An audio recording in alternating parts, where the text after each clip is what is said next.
Yo, what is going on, everybody? Welcome back to another rendition of Dudes Talk Sports. I'm your co host, EJ, and today we're going to have a little bit of a solo pod. My co host, CJ, could not unfortunately join us, had to get caught up with some work, but it's all good because we are planning on some more bangers coming up, some cool little videos that we're trying to put up later on this week. So won't be the last that you see of him.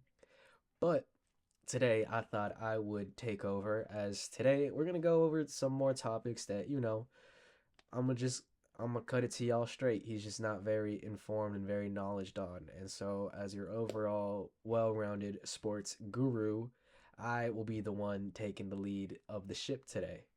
And so without being said, I feel like there's quite a bit that's happened this weekend in terms of sports news. So I say we jump straight into this great content. Which, listen, y'all, if you guys were tuned into any sports, I know there was a lot of NBA. I know there was a lot, potentially NFL, a bit quieter, baseball, hockey, but you can't forget about the Masters, which we got to dive into this because it was such a roller coaster at Augusta National.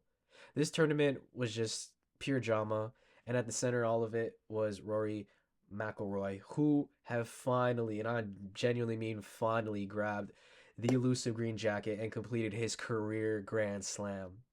But let me tell you guys, it was not a smooth ride. In fact, Rory came close to delivering what might have been the generational choke. And, Twitter was all over this. And I was honestly surprised because there was a moment there in which I genuinely thought, oh, he genuinely just threw this all away.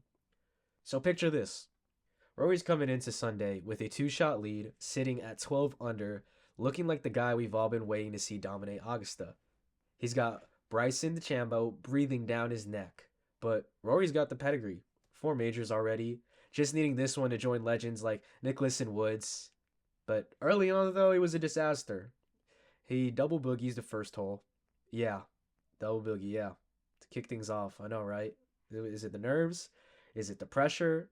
Whatever it was, the vibes were definitely not there. And suddenly the Chambo's right there. But you got to give credit to Rory. He's a fighter. And he claws back with birdies on three and four. And then he stretches his lead to 4 shots by the turn. And at this point, I'm thinking, okay, he's got this, you know?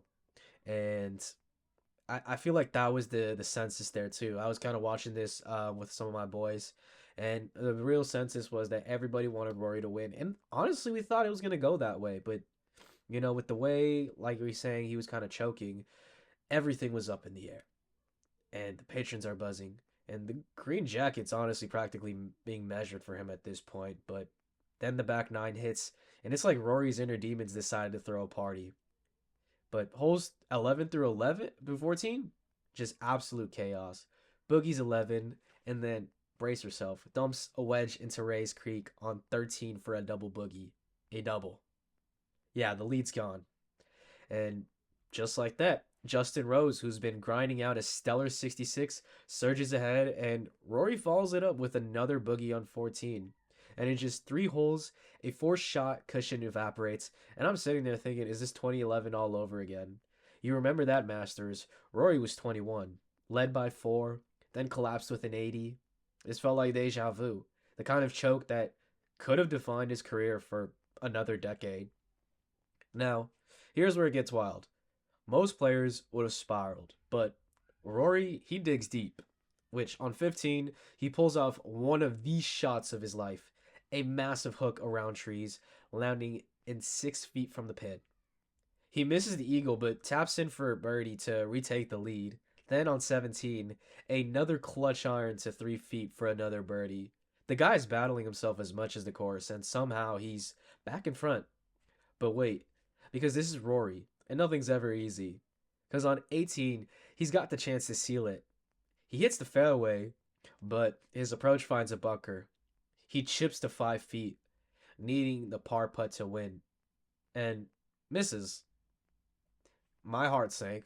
We're going to a playoff with Justin Rose, who's just hold a 20-footer to force it, and I'm thinking, Rory, you cannot let this slip again. I mean, playoffs are rare, folks. I believe the last time this happened was around like 2018. So it's not something that happens every day, and it's one of those shots that honestly Rory could have handed it to anybody in the crowd, and they probably would have made it. But when the stakes are high, what can you expect? Things that are deemed so simple and easy become the most intricate and most difficult task in the world. And let's go back to the playoffs. The playoffs on 18. And this is where Rory flips the script. Both he and Rose hit great drives, but Rory's wedge is pure magic. 4 feet from the cup. Rose's putt slides by, and Rory, with the weight of 11 years since his last major, drains the birdie putt. He drops to his knees, tears flowing, and Augusta erupts. It's his fifth major, his first Masters, and he's the sixth guy ever to complete the Grand Slam. And like just to put to preface how rare it was, I believe Tiger Woods was the last person to ever hit the Grand Slam. So he's now on a very elite list of very elite golfers, man. Some of the best to ever do it. This is one of those things that you don't just brush over lightly. This is something that, is legacy defining.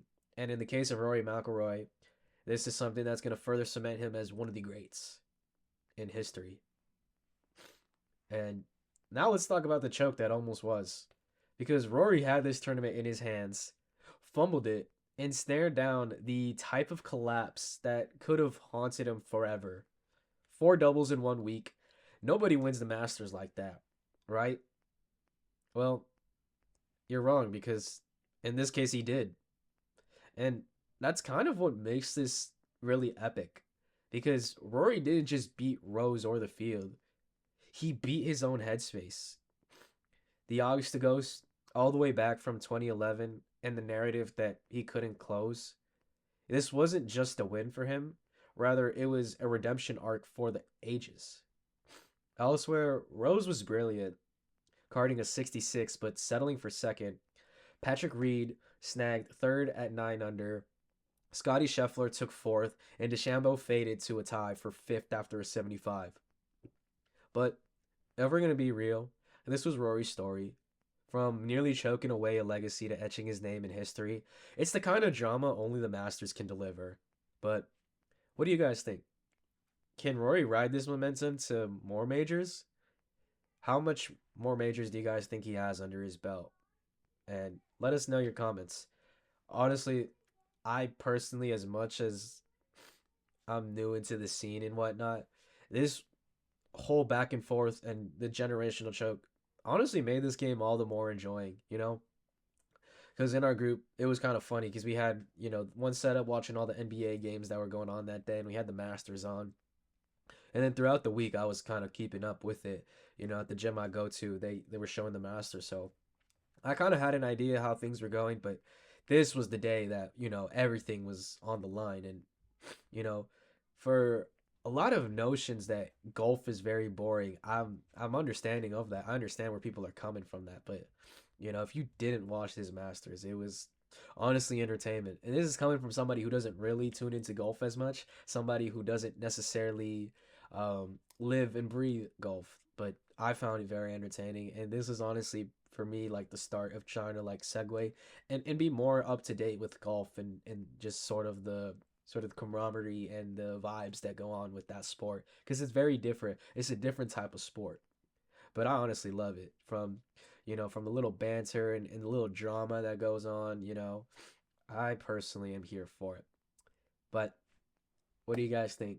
Do y'all think that Rory should have won it? Y'all thinking maybe somebody else like Rose had that in the bag? But let us know your guys' thoughts. And from there, we shall pivot over to kind of what I was saying, NBA news, which this is going to hurt me a lot. Okay. Should be running fine. I had to stop the recording because that file size was giving me a lot of anxiety. And we still got a little bit of more topics to, break down. And so I got to be conscious of the file size. I want to make sure I get this out just before the play in. But before I fast track into that, let's go back to Sunday's matchups, which for me, an avid Warriors fan, was quite heartbreaking to watch because Let's get into it, man. We're breaking down the Warriors versus Clippers showdown from April 13th. A game that had everything and nearly saw the Warriors choke away their playoff dreams, man.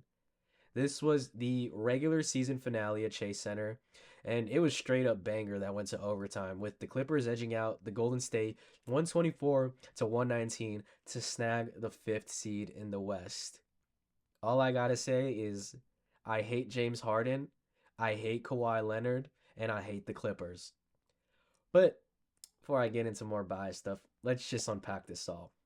First, with the stakes, they were massive. The Warriors, sitting at 48 and 33, needed a win to lock in the 6th seed and a first round date with the Lakers. A loss meant slipping to the play in at the 7th seed. And the Clippers at 49 and 32 were gunning for a top 6 spot, maybe even 4th if Denver had slipped up. But both teams came out swinging, trading blows like heavyweights. Steph was kirking early but dropping 36 points, including 18th in the 4th to keep Golden State alive. But, unfortunately that wasn't enough. And Jimmy, he chipped in 30 and 9 assists, showing why he's Mr. Clutch, but unfortunately today wasn't necessarily in his favor, because it's the Clippers. They had their own stars shining. James Harden, who I mentioned before, went off for 39 points and 10 assists, including 12 points in overtime, while Kawhi added 33. I mean, Kawhi just being Kawhi, man. This game was tied all the way. At halftime, the Clippers led 60 to 58 after Norman Powell's buzzer-beating 3, which honestly, screw Powell, man. For real, like he had no business kind of cooking that right during those moments. And the Warriors fought back, but turnovers being 16 total, with Steph coughing up 8, kept haunting them. And by the 4th, it was neck and neck. With 17.5 seconds left in regulation, tied at 111, Kawhi stole the ball from Curry, but the Clippers botched the possession, and Buddy Hield's potential game winner for Golden State rimmed out, and overtime was on its way. Now, here's where the Warriors nearly pulled a choke for the ages, man, because in overtime, they had chances to seal it. Curry hit a 3 to keep it close, but Harden answered with back-to-back triples to open the extra frame, and then a brutal sequence. Warriors down 3, Kawhi misses a free throw, but Leonard grabs the rebound and makes the second. And with Golden State having 6.1 seconds left, plenty of time for Steph to work the second and work his magic, honestly, right? But unfortunately, there was other plans in mind because Hield's tying 3 clanks, and that's ball game. Yeah, Hield put up a stinker, man. And honestly, that was just heartbreaking because we went from controlling our own destiny to now staring down a play-in game with Memphis. And the Warriors honestly let this one slip. Shades of past seasons where they've crumbled under pressure. You could feel Chase Center air get heavy, man. And unfortunately, this was just another game of that being the case. Now for the Clippers, you honestly got to give your hats off to them because this was all about grit. Ivica Zubac was a monster with 22 points and 17 rebounds, his 59th double-double of the season, outmuscling Golden State's 42 to 25 on the boards. And that rebounding edge, plus Harden's heroics, got them to 50 wins and a first-round matchup with Denver. And the Warriors, meanwhile, head to the play-in to face Memphis today, actually, on April 15th, and with Steph and Jimmy needing to dig deep to avoid an early exit. This game was a microcosm of both. I don't even know if I said that word right. I probably botched it. And Clippers finding ways to win ugly. And the Warriors are living and dying by the 3 in their own mistakes. And honestly, I gotta say, man, Buddy Hield should never be allowed to hit a game-tying 3 like that. In any important shot, do not give it to Buddy Hield. Like, keep him away from the ball at all times, anytime we're down 3. See, I would rather have Draymond take that shot than Buddy Hield, man. Because let me tell you, it goes all back to the off season. You let Clay go. All right, cool. Who are we going to bring in?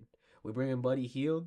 All right, this can go either one of two ways because we're paying him a little bit less, similar to Clay. And at the beginning, he was low-key kind of cooking.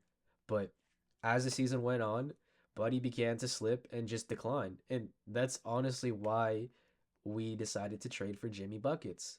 It was because of that momentum shifter. He was supposed to be the guy that gets us into the playoffs. And now here we are. It's the end of the season. We're about, I don't know, I want to say like 5.5 hours away from the play-in starting, and Warriors are about to face Memphis, man, against a Jaw freaking Morant. And ugh, that was heartbreaking. That was heartbreaking because earlier that week we have a heartbreaking loss to the Spurs because of Harrison freaking Barnes deciding to lock in and just have his revenge game. And honestly, let's just kind of go over that. I do want to go over that because man, that's just so it's heartbreaking, bro, because it was a revenge game and the Spurs had no business winning that. I'm gonna just say that from the jump.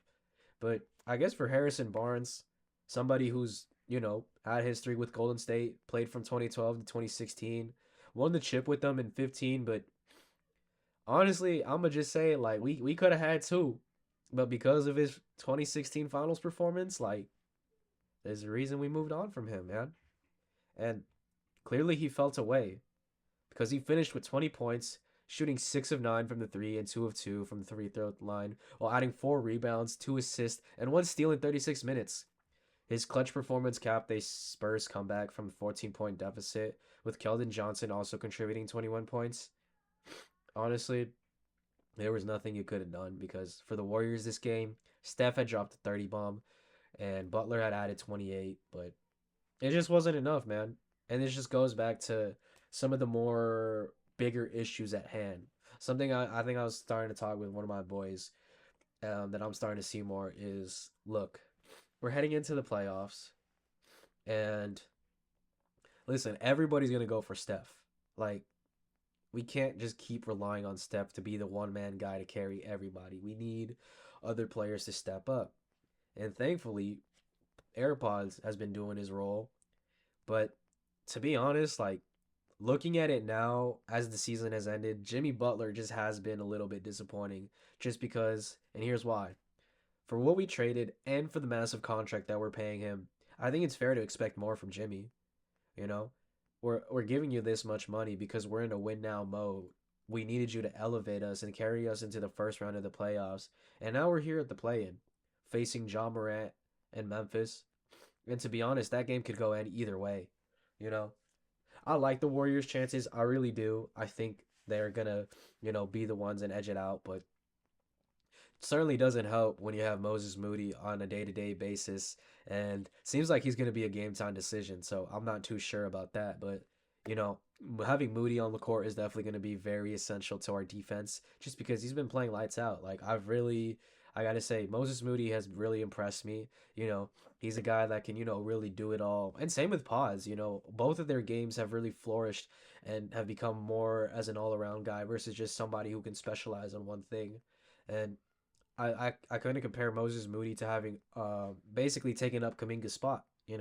We see more of Moses Moody, we see less of Kaminga, and that's not a knock at Kaminga, but I just feel like we're at a point where we kind of seen where Kaminga's at. We've seen his ceiling. I don't think it's gonna get any better than where we're at right now, just with the way the current roster is constructed, and Moody fits well.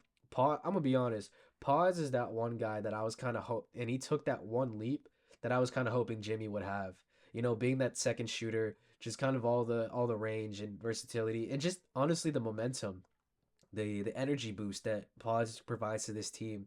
He's really been playing outstanding, and I gotta say, from the way we saw him from the beginning of the season having that sophomore slump to the end of the season heading into the play-ins, I think we're gonna have to rely more on Pods, just because I don't know if you know Jimmy can necessarily be that guy anymore. I mean, granted, we still have yet to see playoff Jimmy, so that's why I'm really intrigued about today's game and going forward because this is really where we're going to see the type of player that Jimmy is. You know, we had all the time in the world to sort of get acclimated and into the Golden State during the season, but this is the big league now, right? Forget what happened yesterday. What are you going to do right now to further solidify your Warriors legacy, right? the whole storyline here is this is gonna be Jimmy's first ring, and for the rest of the roster guys, Steph and Draymond and the OGs are chasing that fifth ring, and that'd be awesome for me because I'm trying to go to that championship parade. But you know, what can you do? What can you do in this situation?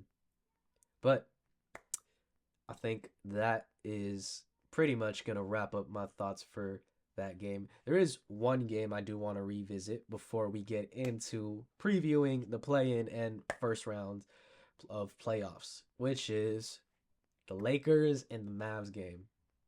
How about it? Because honestly, this wasn't just a game, it was a full on soap opera at American Airlines Center.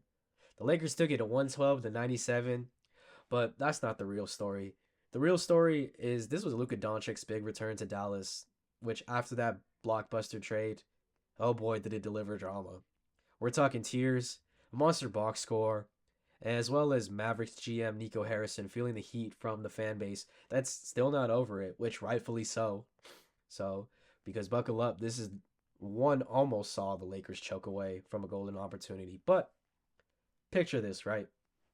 Luka, now rocking the Lakers purple, steps onto the Dallas court for the first time since the Mavs shipped him out on February 2nd. Crowds buzzing, t-shirts saying thank you for everything, and Slovenian draped over every seat. Obviously, you got the tribute video, which Luka's game winner against Rudy Gobert in last year's playoff, his finals run, and all while Luka's wiping tears, barely holding it together, man. He later said he didn't think he could play even after that, but he did, and he showed up, dropping a whopping 45 points, tying his season high on 16 of 28 shooting, 7 of 10 from the 3, with 8 rebounds, 6 assists, and 4 steals in 38 minutes. That's vintage Luka masterclass, reminding everyone why trading him was wild.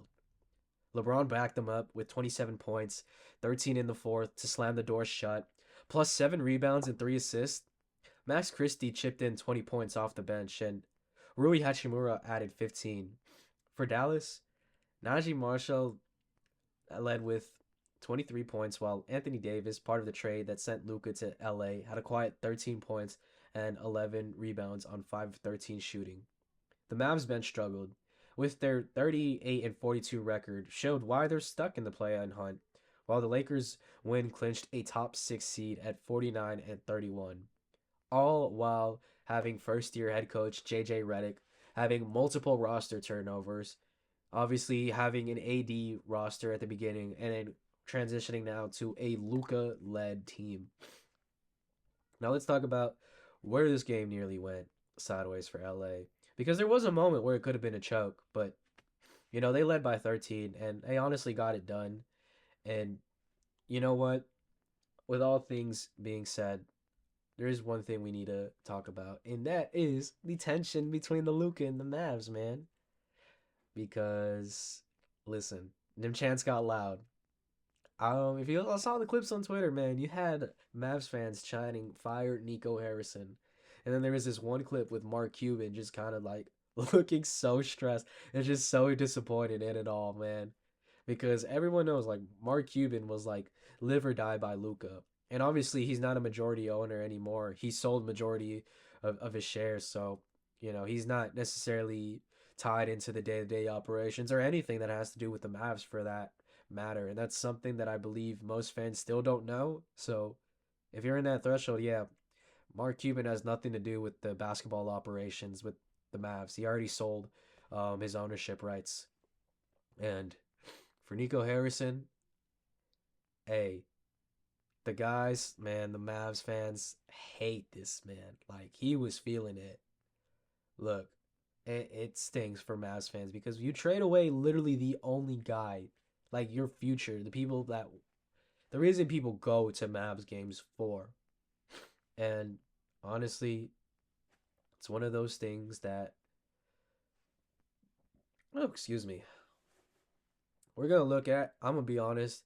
I'm going to just say it's already looking like the worst trade ever. And I think anybody that's kind of like calling their shot early saying this is the worst trade ever, like, you're not wrong. Stand on business. I'm for sure going to stand on my take for what I said because the whole reason that the Mavs made this trade was to win now. And look at them at the play-in on their way out while the Lakers secure a top seed in the playoffs, man. In the West, mind you that. So, also add to that, Luka Doncic was the highest selling jersey. So, it's all bad. Maybe those rumors of the Mavs trying to move out of Dallas is honestly they have to be true at this point because this is suicide. You don't have enough fans wanting to go, obviously outside of the Lakers game, but outside of that, what do you really have to look forward to this season? And in the future, I mean, not so much like going into like several years down the road, but you got a lot of aging guys, and with the whole win now move, I just don't see this team being anywhere close to that for the Mavs. But I think that's a Mavs problem, man. Jason Kidd, I'd hate to be in his position, bro, because that was rough. And Nico Harrison, if he gets fired, I don't think he's ever gonna be touching a job in the NBA after that. But honestly, that's just my take. I think the Lakers are hot right now. I would not want to see them in the playoffs because Luka is. I feel like this game was sort of like the game for Luka to like mentally kind of tap out of and move on from the Dallas Mavs era, and like now he's officially like all in on the like on the Lakers. And that's scary, man, because obviously there was an acclimation period for him, right? Which was during this season, but now I truly feel like he's kind of comfortable. He understands the system better, and when you have someone like JJ Redick in his Big Brain podcast, I just think that they're really gonna have a serious run here, man. Lakers, I see them going into the deep playoff run. Which, before I get into that, why don't we just preview the play-in slash playoffs, man? Let's get into this. So, starting off let's go with the East, man. We got the Cavs sitting at the number one seed, and they're gonna face the eighth seed, whoever wins between the Bulls and Heat. Which, if y'all know, the three certainties in life: death, taxes, and a Bulls and Heat playing matchup. Then you got you got the Celtics at the second seed, and they're gonna play the winner of the Orlando Magic and Atlanta Hawks game, which I personally have Atlanta winning. I don't think the Magic are gonna do anything. But on top of that, we also have no, that's the Knicks at the third seed, and they're gonna be playing against the Pistons. Now, actually, no, let's get into this, man. I'm gonna get into this now. This is gonna be a good test because this could go either way. I really think that the Pistons could honestly edge out the Knicks in this, man. One of the main concerns with the Knicks is they've been stacking a lot of wins against, not so great teams.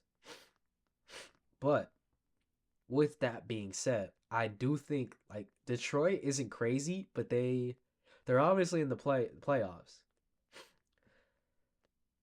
But there's a fine chance and fine margin of error that I see the Knicks kind of choking it all the way, Tom Thibodeau and the rest of the squad being absolutely gassed.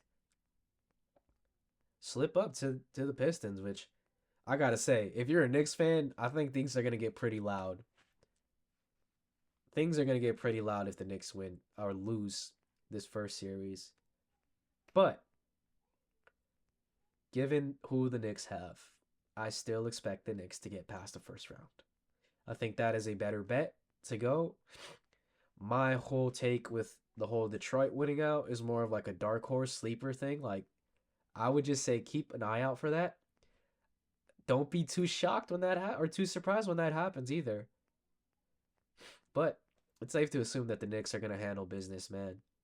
With their roster and the way things are. It is the playoffs, so playoff football, or not playoff football, playoff basketball is just different in that regards. Now, when it comes to the Pacers and the Bucks, man, oh man, give me the Pacers. As simple as that. Really? Like you got Doc Rivers as your coach? He not making it. He not making shit. He not making shit. I don't care if you have Giannis. Simply for the fact that it's Doc Rivers, I expect him to choke this way. But it's and I was gonna say like it's also the Pacers like, but I guess I should probably phrase it like this. Even though I can see the Pacers beating the Bucks here, I don't expect the Pacers to get very far. Second they move up to the next round, whoever they play, they're getting whooped. They're getting sent home, you know. But the Bucks, yeah, I know Dame. Trade away Drew Holiday.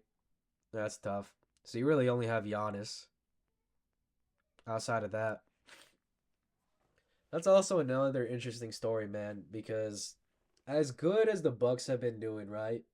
They have been turning things around and getting better, but I just don't think it's gonna be enough for them to get out of the playoffs, man. And that's gonna lead to another question because if they're a first round exit, be on the lookout for Giannis requesting a trade out. I just think about it this way: Giannis wants to win now. Yes, he won that chip a couple years back, but if anybody knows anything about NBA players, you're never satisfied with just one. One isn't enough. You got to go for the next chip. And you got to go into a system that is obviously going to cater to you and really bring the best out of your abilities. And to be honest, the future of Milwaukee is up in the air. I think a lot of the issues from the past are just going to catch up to them, given it's Doc Rivers. I just don't think. I think like NBA teams and officials, executives are hanging too much onto that one chip he won. I just don't think he has that pedigree to really get through and get really a deep playoff run. But same thing with the Pacers. Listen, we saw how they got whooped. I'm not even gonna mention it. I don't think they did anything necessarily this year to really have me say like, okay, I like their shots better this year. If anything, I think I'm a little bit lower on the Pacers than I were last year or before. And so for that reason, I can see them just slipping away into nothing really. Like this is probably going to be their big, win of the season, and then they're going to call it a day and get bounced next round. But that's about it in terms of the East. Moving on to the West, we got OKC, first seed, and they will play whoever wins between the Mavs and the Kings, which this one is a little interesting, man. Because as much as I don't like the Kings, I could see him put up a fight against the Mavs. Although, you do got AD, he's back. Yeah, this one could go either way. I mean, you got DeRozan, you got Sabonis, you got Levine. So like, I mean, outside that's it. But I just, uh, this one's really tough for me, guys. I'm not gonna lie with you because AD, if he don't get hurt and he plays through that whole game, well then yeah, maybe the Mavs. You know what? Give me the Kings, bro. Give me the Kings. I got the Kings over the Mavs. Listen, like the Kings, as much as I hate them for eliminating us those years ago, but I just realistically don't see the Mavs going anywhere. They're just cooked. Like most of their roster got died to IR, man, out for the whole season. You have AD, you rushed him back, but that Lakers stint was really a bad look on their roster. So for that reason, and listen, I don't expect the Kings to do much either. They don't have a head coach, man, and they traded away their star in Aaron Fox. But it's just one of those things where I just think they have the better edge. Granted, not having a head coach, expect to see the Kings, get bounced in the first against OKC, or not against that, but you know what I mean. Oh, sorry, I'm tripping, y'all. We got to go back. First, going back to the East, Cleveland is going to win or play against the winner of whoever. I guess let's run that back. The winners of the Bulls and Heats matchup are going to play against the winners of the Magic and Hawks matchup, which I did say, at least for the Hawks and the Magic, I got the Hawks winning that one. So I believe it's got to be. Hmm.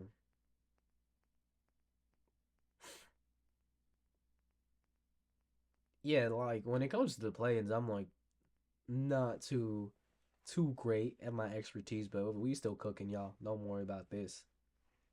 It's just I'm looking at that Bulls and Heats matchup. That's really the one that gets me. You know what? Give me the Bulls. It's simple. Just give me the Bulls. So that would mean that the Bulls would probably have to play the Magic, and then the winner of that would probably play the Cavs, which give me the Bulls again. And so I will have the Cavs matching up with the Bulls, as the Bulls will take the eighth seed, and then Atlanta would go and face the Celtics, which give me the Celtics all day, every day. Um, like Celtics are obviously the cemented favorites. At least though, as much as I hate them, I do see them, being the guys uh, to represent the East in the finals. Now going back to the West, I got the Kings winning, and so that means they would face the losers of my Golden State Warriors in Memphis, which, hey, y'all know who I got. Give me Steph. Give me Jimmy Buckets. Give me Draymond Green. We gonna win this matchup, man. So, which means we're gonna have to face the Rockets, and that matchup can go either way. Now, in terms of the matchup between the Kings and the Grizzlies, I could see the Grizzlies coming up top, which means they would have to face OKC, which honestly, I can see OKC, winning that series out. That's just my opinion. Because I honestly really like that matchup between the Grizzlies and OKC. Um, Obviously, they also had coaching changes, so that's kind of one of the craziest like storylines heading into this season is like there's a couple of teams on here who are without their head coach and got fired. Which interesting stat. All the head coaches in the league that are called Mike have all been fired this season.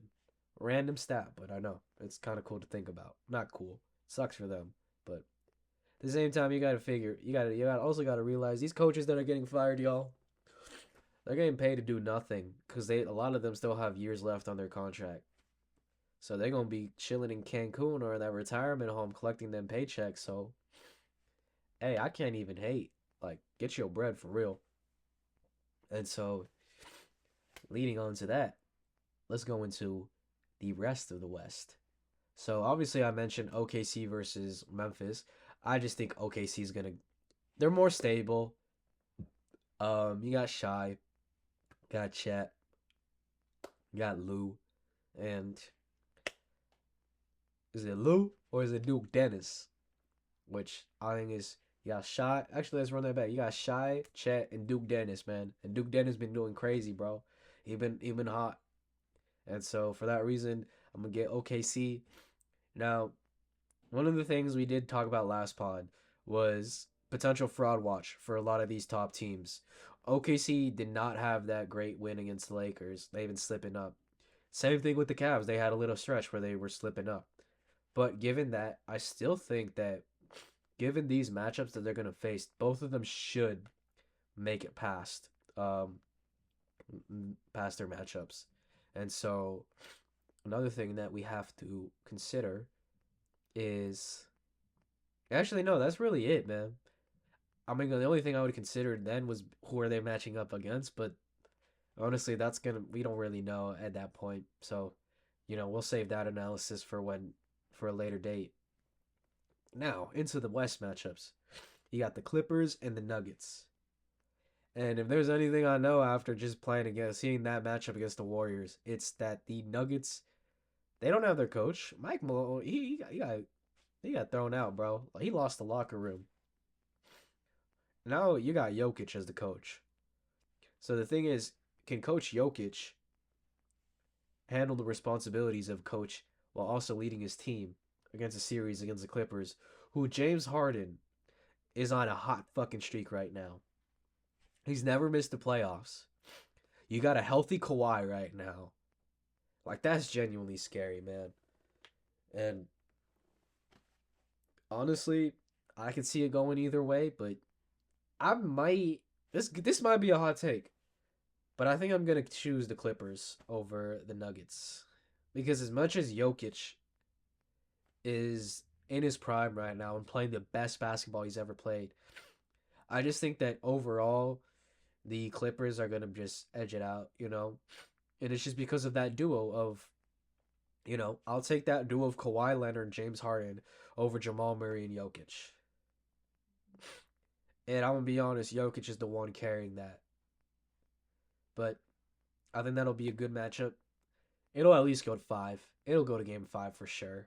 Like, if not, maybe a game six, game seven. But it is safe to assume at least a game five in that matchup. But low key, give me the Clippers. Give me the Clippers for that. Next, we got Lakers and Timberwolves. Honestly, you just got to give me the Lakers, bro. Like, it's not, it's like, and this is coming from a Dubs fan, y'all. Like, I hate the Lakers on everything, man. Like, they got LeBron. They got, they're in LA, you know, wearing that okay looking colors. But listen, man, kind of what I was saying earlier, you got to get your hats off to JJ Redick, first year head coach, with the amount of roster turnover he's had. And now they seem to be putting everything together. You got LeBron playing fucking just as great as he's always been playing. You got Luka playing his best ball right now. And it seems like everybody's starting to, like, get things together. And if Rui Hachimura can stay healthy, I feel like an AR-15 can do his thing. That's a really scary team. That is a really scary team.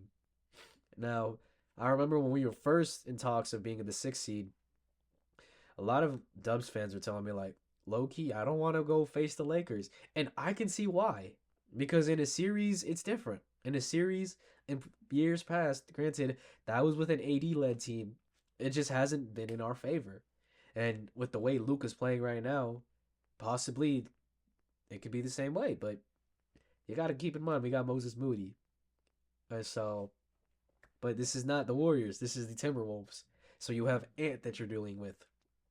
And to be honest, even with an Ant team, I just still see the Lakers doing it. Like, Rudy Gobert is not locking up anybody, man.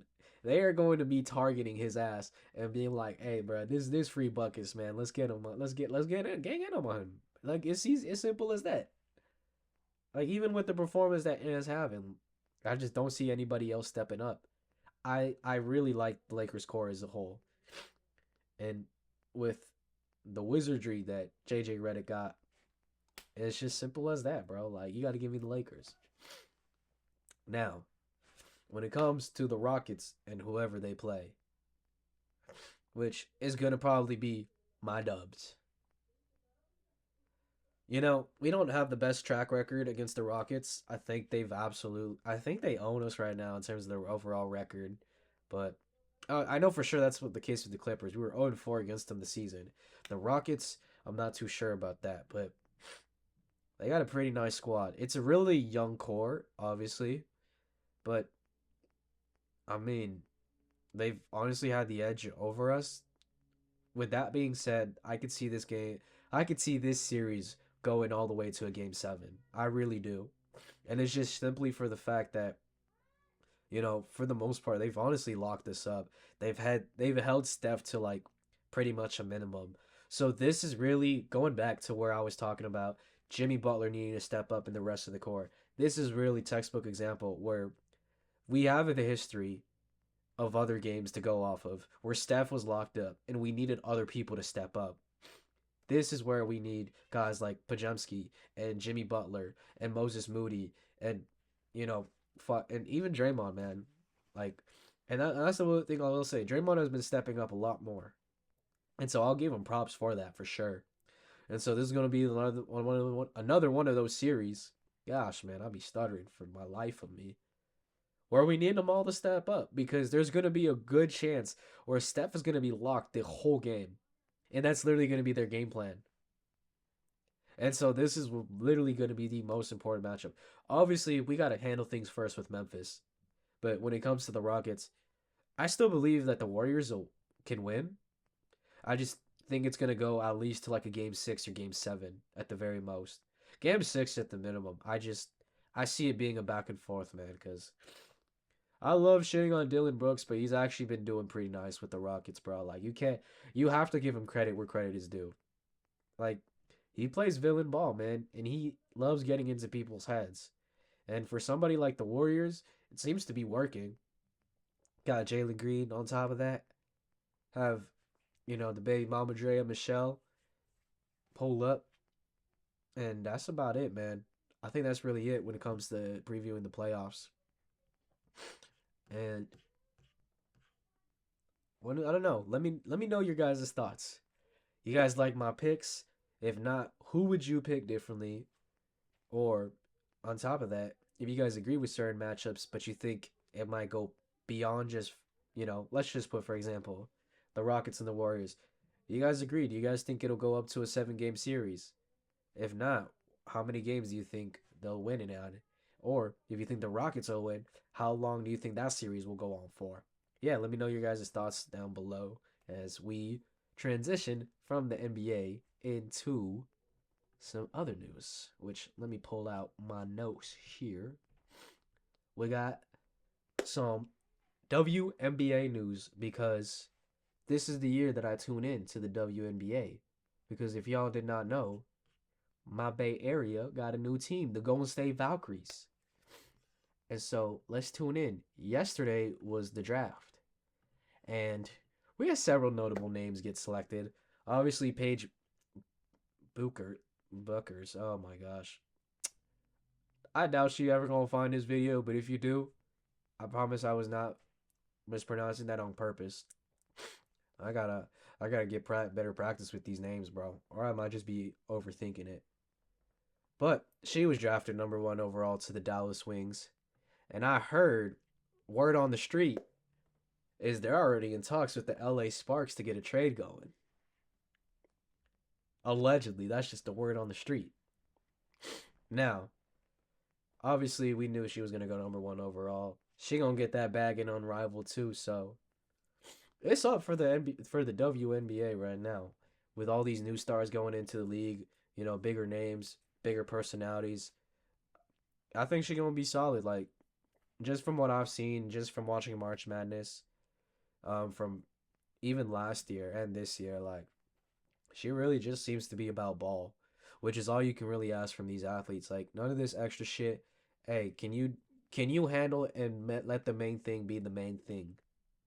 For me, I don't care about like, going on podcasts and doing all this other stuff, doing media, building your brand. That's fine. But when it comes down to the main thing, are you good at your craft? And that has yet to be seen, obviously, in her WNBA career. But in terms of the NCAA, she handled business, man. And so that'll be interesting to see. But going back to my Golden State Valkyries, man, with our first pick, we got Justy Josite, I believe is how you pronounce that. If not, I'm cooked. But that's besides the point. Because the bigger news of that, or the bigger takeaway, is that we got our Luca. She's our Luca, man. We got our own Luca Magic. And honestly, that just means to the rest of the WNBA, you should be scared. Because this forward, bro, she from Lithuania. Like, come on, y'all. She our international player. She gonna be cooking with us. And I'm excited, bro, because hell yeah, bro. International players are cooking in today's league. Whether it's in the NBA, but in the WNBA too. And so she was picked number 5 overall. She's 19. That's crazy, bro. She averaged 11.9 points, 3.2 rebounds, and 2.8 assists. All I gotta say is the league not ready.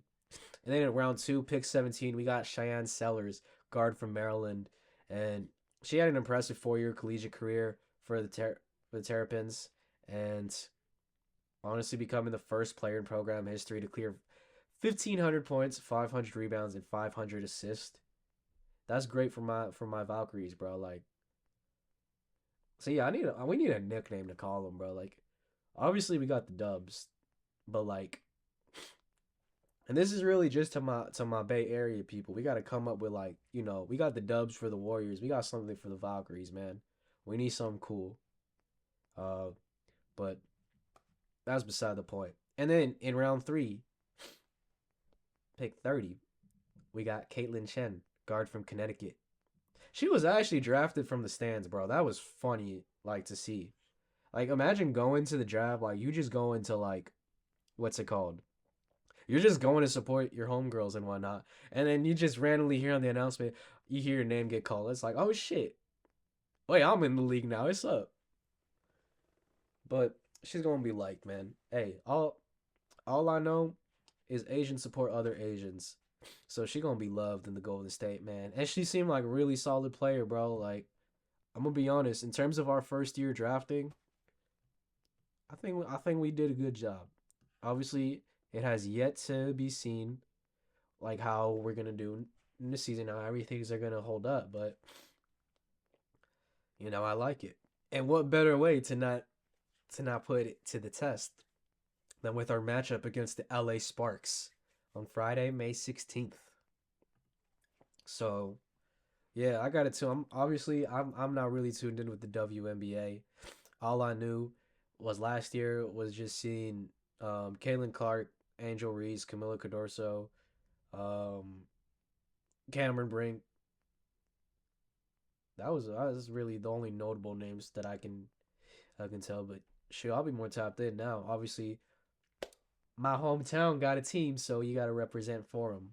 But let's pivot away from basketball and let's kind of wrap this up with some NFL news, shall we?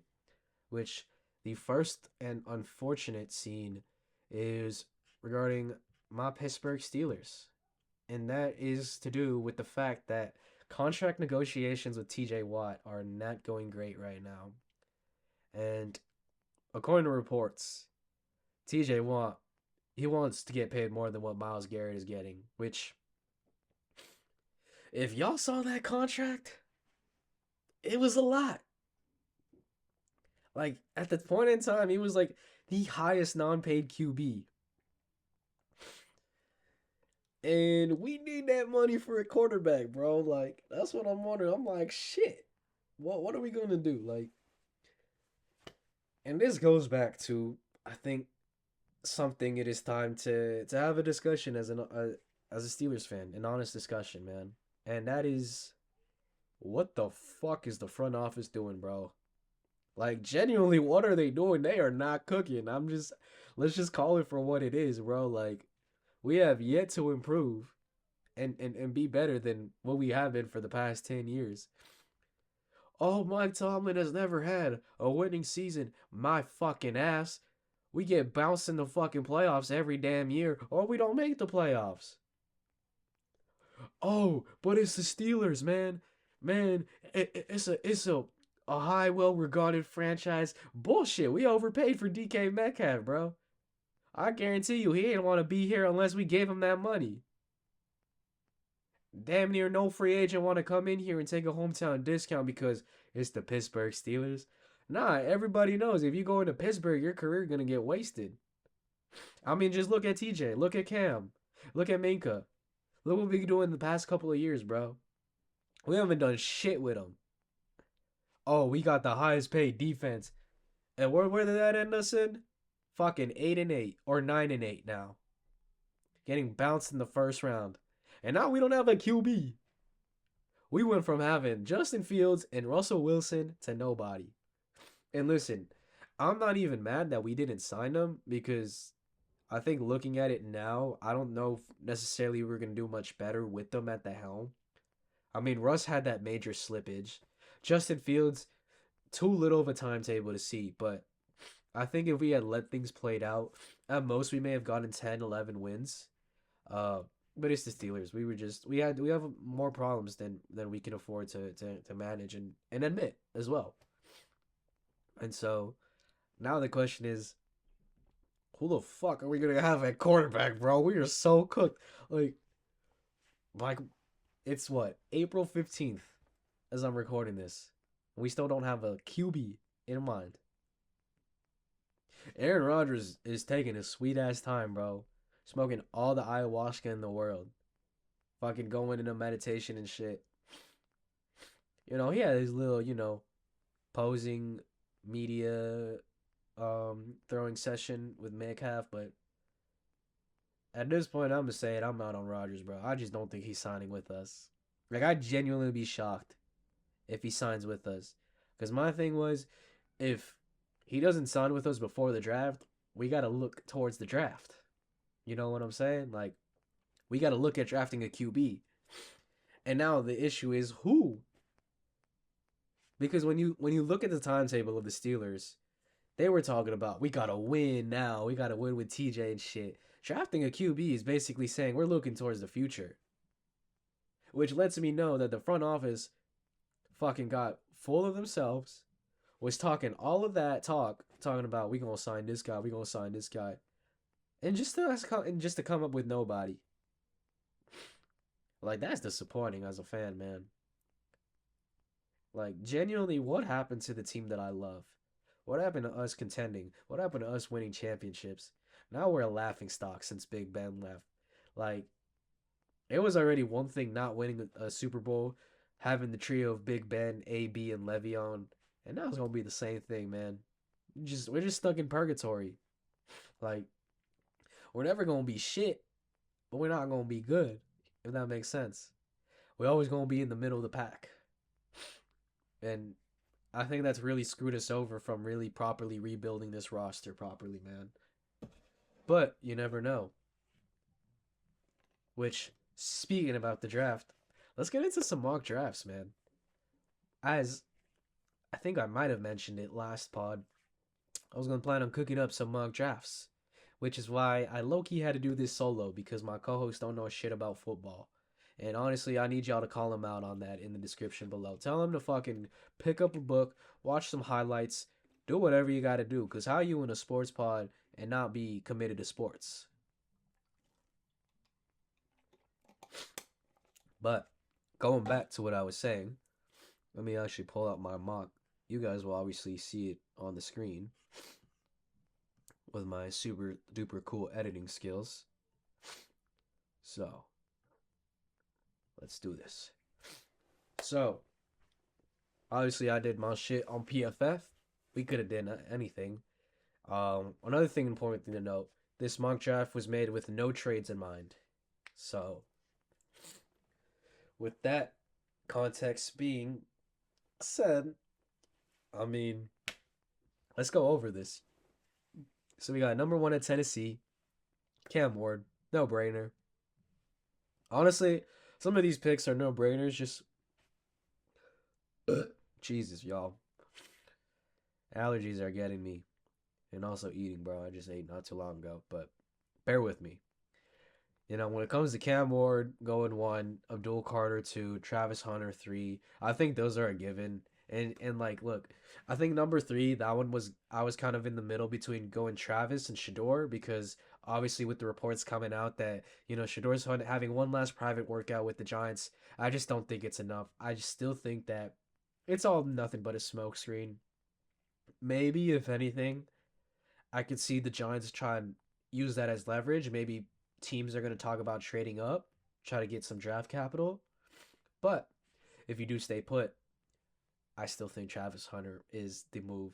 You sign Jameis, you sign Russell Wilson. I think also on top of that, having a Shador Sanders is kind of like just being like a what the fuck move. Like, my thing is, if you're going to get Shador, why did you sign Russ? And I think Russ was sort of the commitment of the Giants saying, like, we trying to win now. But what do I know? Could be a similar situation with the Falcons. Actually, no. I actually have a different team that simulates the Falcons more perfectly. But that's about it for the Giants. Now, number four, I have McMillan going to the Pats. Listen, I know they signed Stephon Diggs, but you guys got to realize, like, when you actually dive into the details of the contract, it seems like it's a more like 1 year like prove it deal, you know? And then it has an option of like those extent with those incentives, making it seem as big as the deal that was originally first reported. And so that's why I still having them taking McMillan. Listen, I understand this year's draft in terms of receivers isn't crazy, but I mean, obviously, if Travis Hunter doesn't go to the Giants, then obviously I think that New York is probably going to go with Travis Hunter. But that's just where I see that's a blaring need. I think another blaring need is going to be offensive line. Although offensive line, I feel like at this early in the draft, I just don't see anybody worth it. I think if they really wanted to go the offensive line approach, probably trade back, get somebody later in the round, or maybe stock up in the second round. There's a lot of good value in the second round, I feel like, this year. And so, with that position, or actually not even, just more like developmental guys, maybe high potential guys. But in terms of like, plug and play starters, not too many of those guys, which is why I see McMillan going. And obviously, he has his, questionable moments like, oh, I don't watch film or whatnot. Part of me likes to think it's a smokescreen. Um, I may have sources, boots on the ground at U of A telling me, and just from what I've been told, McMillan is legit. He nice. Um, Also keep in mind Steve Smith. I saw his analysis of him, and he's not too high on him. And granted, I mean that's fucking Steve Smith. Even though he's not prone to all criticism, he's gotten some choices wrong in terms of evaluation. But with that being said, it is Steve Smith, so it kind of be hard for me to not to just ignore what he's got to say and not be like, hold on, Steve Smith might be cooking. And so that's why I chose McMillan. Mason Graham to the Jags, also a no-brainer. Listen, that defense was abysmal, man. You got so many blaring needs. You could either go either way. You can go cornerback here. You can go D-line here. Also a receiver. You get rid of Christian Kirk. You only have Brian Thomas Jr. And Brian Thomas Jr. was a great pick out of last year's draft. Real sleeper right there. I really like that foundation. Obviously, I think the Jags with Travis Hunter would have been great. That's a great fit because then you're really able to utilize him. And in terms of like what Travis was saying, was he was trying to do? He was trying to play both ways. The Jags would have been perfect to utilize him both ways. Have him on the defense. You cook up some offensive packages for him, and to go alongside Brian Thomas Jr. with Trevor Lawrence. But this Mason Graham pick, I don't hate it either, man. That D line needs to be, that whole defense need to be buffed up, bro. Like to go from the AFC, what was it? AFC divisional round to where you're at now. There's a reason you fired Doug Peterson and you got Liam Cohen and crew. But it'll be interesting to see because obviously there's not too much to go off of in terms of who the Jags are going to draft because from my understanding, the GM that they hired comes from the Sean McVay, like not Sean McVay, but that Rams front office like tree. And from what I know, like the Rams are very unconventional. They're not very like. I guess there's a way you can tell who they want, but they don't do like pre-draft visits, top 30 visits, or anything like that. So I couldn't really look at that and see like, oh, who are they high on or whatnot? Because there's just so many blaring leads, and it's a new, and you don't know who they're gonna get, especially with a new head coach, because you can honestly see them reaching or going for somebody with a position you thought was solidified, but culture is gonna come to play here, and obviously I went with Mason Graham. I think it fits perfectly for them. And yeah, I think it's hard to see them picking anybody else. With number 6, Las Vegas, going Genty. Now, hear me out on this one. I understand they have a blaring need at cornerback. But you guys got to understand, this is the Raiders we're talking about. The Raiders ain't doing shit. You really think they're gonna make a logical decision here? I don't think so. I'm just keeping it real. Like, I still think they're gonna find, because I could see them going for like a Will Johnson. I could have seen them go for a Will Johnson here, man, or a Jade Burren, but obviously it's the Raiders. So, and you hear about them talking about, oh, my son wants me to drop Genty. Like, even then, I just think that Genty is a Raiders pick because they don't have anybody at running back. Nobody notable. So they do. It's not like they're not filling up a need for their team. It's just that they have a bigger need at cornerback. But obviously, with the this morning, reports came out that Jalen Ramsey and the Dolphins are going to be looking for a trade. That's what I'm saying. Is I think the Raider. I think he's going to go to the Raiders. I think Jalen Ramsey's going to go to the Raiders. So that'll definitely help them fill that need for now. But whether that'll be a good pickup or not, that remains to be seen. But I'm just going about it as if I'm the Raiders, trying to put my Raiders thinking cap on, knowing, listen, it's the Raiders. This is a Raiders pick, man. Now you got the Jets at number 7 going Will Campbell. I'm gonna keep it to y'all straight. They need offensive line. Aaron Rodgers didn't have fucking shit as an offensive line last year, and with Justin Fields at the helm, obviously he's more mobile, but you're gonna have to beef up that O line, and I think Will Campbell will obviously fill that role pretty nicely in that Aaron Glenn motivated team. Um, but yeah, moving on to number 8, you got Jade Barron. I think the Panthers, they just need an overwhelming need at everything right now. Listen, it's no brainer. They were doing dog shit at the beginning. They were trying to bench Bryce. That whole team was just a full on clusterfuck with David Tepper at the helm at owner, man. So I like the cornerback Jade Barron because I believe they got rid of Caleb Farley. Obviously they got J.C. Horn. I mean, he a little bit injury prone, but I still think he's a really solid guy and he's gonna be really great in this league. But you need somebody else to complement him, and that's why I chose Jade Barron, guy from Texas, little guy. I think we'll plug in pretty nicely to that system. Then we got number 9, and this is what I was telling y'all. This is like the Atlanta situation. Shador to New Orleans.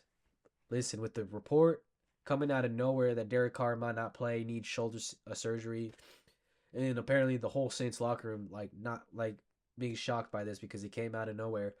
I could totally see him going, "Hey, let's get Shador, man. Shador in the black and gold. It's New Orleans. How could you not? Chris Olave, you know." But another thing I could see is Aaron Rodgers going to the Saints. That's another one. See, part of me, and I saw this on Big Ben's pod, part of me thinks that the reason why we didn't, or that Aaron Rodgers hasn't signed with the Steelers is because he's looking for other opportunities. He's seeing us as his like last option, which is really weird. But hey, fuck it. That it is what it is, bro. I already went on my rant about how mediocre and lackluster we're being looked at, man, in terms of a laughing stock of the league. But New Orleans is somewhere I can see Aaron Rodgers go to. Now, if he doesn't go, this is where I see the Saints going with Shador. And you're thinking like, oh, but Carr's only going to be gone for the year, so why would they pick Shador so highly if they already have a QB? Listen, y'all, this is the Saints. They've picked a QB every single year, man. It don't matter who's their quarterback now. They'll probably choose one again right now, and they'll probably choose another one next year, for all I know. And so that's why I think that Shador is gonna go. And I know there's the argument like you don't pick a quarterback that you like, you pick a quarterback that you love. But if you're the Saints, the question is, what are you gonna do if Derek Carr can't play? Are you gonna run it with Spencer Rattler at the helm? And if you're gonna look into free agency, who are you gonna get now?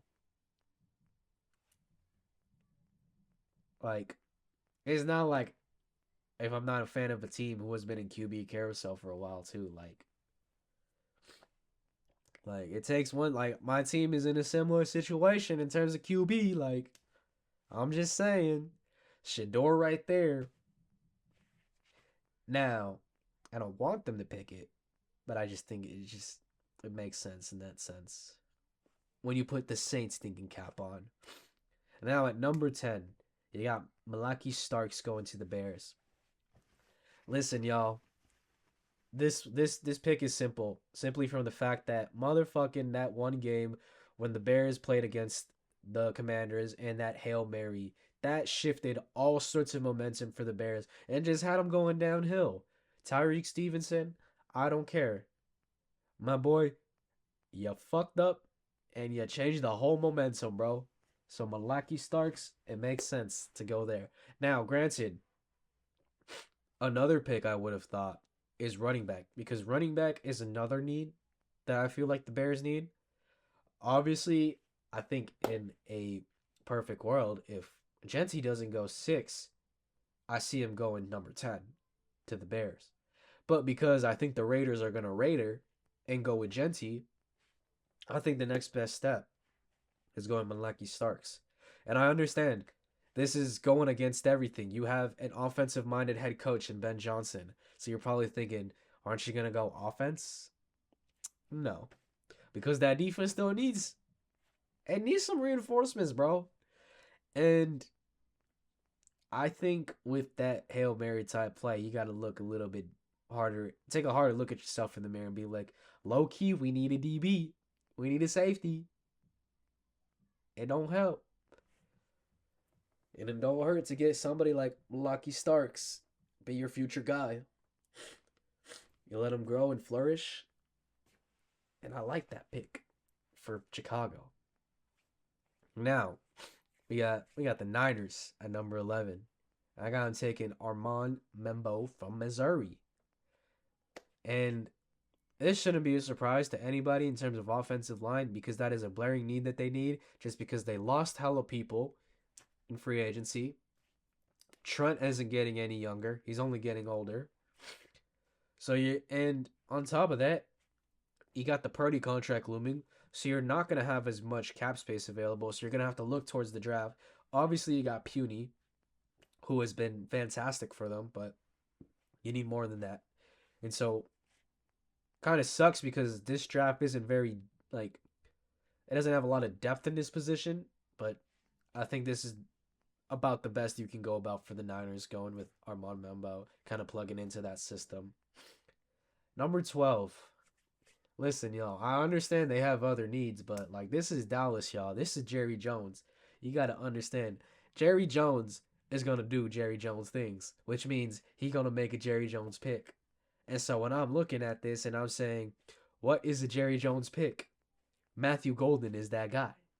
Think about it. He's a businessman. You need flashiness. You need something that's going to be talked about. He want to spark conversations. And think about it. Matthew Golden being from Texas, now being a Cowboy, it just makes sense. And he was talking all that trash about being the fastest receiver, speed guy. Like I think that's a Jerry Jones guy. I understand that there are other receivers they could have taken or other needs, but it's the Cowboys. Do y'all really think they're gonna make actual good decisions that's gonna make them win the Super Bowl? Like, be so for real for me, y'all. It's not happening. And so that's why I chose Golden. Now we got Dolphins at 13, and I got him taking Josh Simmons. Terren Armstead retired. Tua got CTE, and you gotta look out for that man. So if you're not taking offensive line in the first round, what are you doing as a Dolphins fan? Like, you might as well find a new team because that's just like the biggest red flag and the biggest sign that of them saying, yeah, we don't care about our QB. Like, let's be so for real. And kind of like I was talking about with the Niners, not very good in terms of depth of this year's draft, but it's better than nothing. And when you're in the position that the Dolphins are in, you gotta you gotta make do with the cards that you're dealt. Now moving on to 14 with the Colts, I got him getting Tyler Warren, man. Let's be real. I know they mentioned they wanted to bring QB competition. I just don't think they can choose anybody at this point in time in this, with where they're picking at 14. So I think the next best thing is to get a good tight end and one in Tyler Warren. Listen, y'all, Penn Penn State got good tight ends. Insert Pat Fryermuth. The youth. He been cooking for us. And I think Tyler Warren has the chance to do the same thing with that Indianapolis Colts offense. You got Michael Pittman Jr., Alex Pierce, Josh Downs, and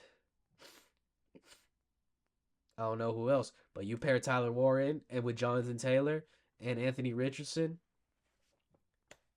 I'm not going to say they're scary, but Tyler Warren makes that, like, obviously you need somebody to sling it. But that offense could be good. It could be a lot better than what they were at last year. So that's why I chose them there. Now you got Atlanta going Jahad Campbell. You know, that linebacker core, you got to beef it up. I know they traded for Judon. I know they've been beefing up the defense from last year, bringing in, what was it, Simmons? No, that wasn't. Did they bring in Simmons? I can't even remember. They brought Bates. I know that happened, and he's been phenomenal for them. But adding somebody like a John Campbell, further solidifying, that defense, especially given in some of those games where those games were choked away. Granted, you don't got Kirk Cousins at quarterback anymore, so maybe you don't have to rely on the defense too much, but you are putting in a rookie. Now he is going into year two, sat behind, played a bit, but I still think you're going to have to rely on your defense to sort of close out games right now as you sort of work your way with Penix during this trial phase with them. But I like that pick. And we got number 16 for the Cards, Walter Nolan out of Ole Miss. The Cards, I don't even know what they're doing. Like, I kind of see them like this team, like they're just kind of like, towards the bottom. But also, they're going to do just enough to be like, okay, they not like trash, but we never going to take y'all seriously. Like, y'all the little kids in the playground, Like, we not really going to see you as a threat. Like, we'll let you vibe with us. And that's about it. Because Arizona, man, I feel like the thing with them is, can Kyler take that next step? And if that doesn't happen, you're going to have to look at your defense. You're going to have to buckle up on defense. And, obviously getting a pick like Isaiah Simmons all those years back who hasn't worked out. Some of these picks been questionable, man. And you did also spend the last 2 years picking offense. I think it makes sense this year. Yeah, you kind of switch things up and you go on the defensive side of things. And so you got 17. You got Jalon Walker, linebacker, Georgia, going to the Bungles. And I think this is a no-brainer. Their defense was just non-existent. To be honest, I could think of a whole lot of other needs you could go. You can go with anybody here on the D. Honestly, when it comes to the Bengals, you could choose any defensive position, and I'm gonna tell you, hey, you're good, bro. Like, you did a good job because that defense was so abysmal, man. I think they were ranked like 34th. Like, there's only 32 teams in the NFL. They probably ranked 34th, and I'm just like, hey, bro. Y'all had to fire that defensive coordinator for a reason. You're about to lose Trey Hendrickson because your VP is a fucking dumbass and she's just running her mouth off like nothing, trying to piss him off. And, but what can I say? Life is great as a Steelers fan because when the Bungles are up in the dumpster fire, then we good. So I don't give a shit about how the Bengals do. I don't care if it's a good or bad pick. If it's a bad pick, that's better for me. So that's why I chose Walker. But he's a great prospect. I think he could really solidify that linebacker core. But that has yet to be seen depending on what the Bengals do. Because they could take an edge and just be like, yeah, we're shipping your fucking ass, Trey Hendrickson, out of town. Like, goodbye. Could happen. 18, you got the Seahawks going Tyler Booker. Now, they have other needs. I would say wide receiver is another one. But I feel like they're gonna focus on getting a wide receiver in the second round. I don't think it's gonna be a first rounder. Um, Offensive line. I'll be honest, it's the Seahawks, bro. I feel like it's an interesting spot because you just traded away Geno. You bring in Sam Darnold. It can go either way. I like to compare the Seahawks to the position that we were in, that the Steelers were in when they brought in Mitch Trubisky and then drafted Kenny Pickett. Like that's where I feel like they are. But they're obviously gonna go Sam Darnold, and so literally they could go for anybody here. Either way, whoever they pick doesn't matter. I don't see the Seahawks going far because you traded away, you got rid of DK.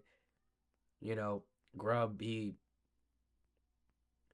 I'm gonna be honest. There are some people in there intentionally trying to like destroy that franchise, and so for that reason, I had to choose Booker because I'm like guard is probably a safer pick for them. You beef up that all line, or if you already have a good guard, well then perfect. This is the Seahawks. This is a Seahawks pick. Why would you make a good pick? That's my 2 cents. Little bit of Niners bias in me, but you know what I'm saying? That's the best part about these drafts is you can go a million different ways with them. Now you got the Bucks going with Mike Green edge out of Marshall. Um, to me, this was just a matter of listen, man, you got to beef up that defense, get an edge rusher, get a guy who can get to the quarterback, get some QB pressure. Let the rest of your cornerbacks cook, man. Let the linebacker core cook, man. But as long as you got the edge, putting a lot of pressure onto the quarterback, it makes a lot of these guys' jobs easier. And with the stellar Bucks defense, I think this could really help them, push past the first round of the playoffs. Then you got the Broncos going Omari and Hampton. And this one I feel like is a no-brainer. Broncos have a need at running back and they also have a need at receiver. But here's the thing, right?